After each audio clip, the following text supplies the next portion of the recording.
राधे राधे भक्तों, एक बार फिर से स्वागत है आपका हमारी इस भक्तिमय यात्रा में।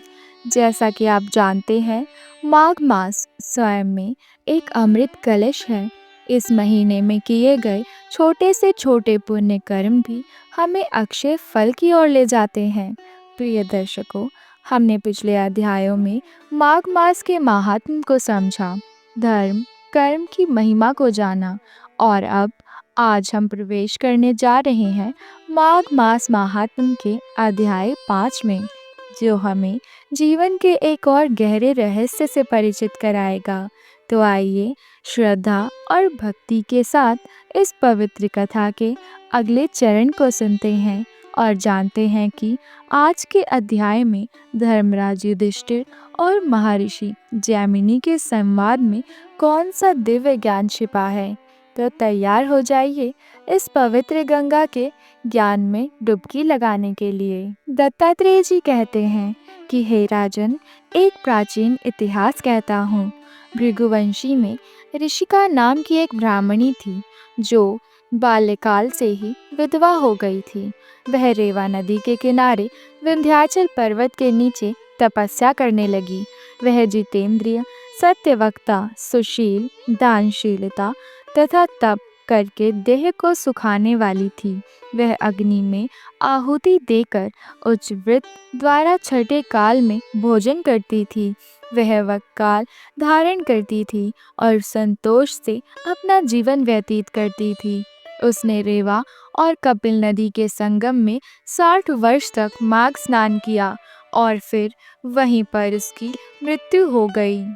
माघ मास स्नान के फल से वह दिव्य 4000 वर्ष तक विष्णु लोक में वास करके शुद्ध और उपशुद्ध दैत्यों का नाश करने के लिए ब्रह्मा द्वारा तिलोत्तमा नाम की अप्सरा के रूप में ब्रह्मलोक में उत्पन्न हुई। वह अत्यंत रूपवती, ज्ञान विद्या में अति प्रवीण तथा मुकुट कुंडल से शोभयान थी। उसका रूप, यौवन और सौंदर्य देखकर ब्रह्मा भी चकित हो गए। वह तिलोत्तमा रेवा नदी के पवित्र जल में स्नान करके वन में बैठी थी। तब सुंदर व उपसुद के सैनिकों ने चंद्रमा के समान उस रूपवती को देखकर अपने राजा सुद और उपसुद से उसके रूप की शोभा का वर्णन किया और कहने लगे कि कामदेव को लज्जित करने वाली ऐसी परम सुंदरी स्त्री हमने कभी नहीं देखी। आप भी चलकर देखें।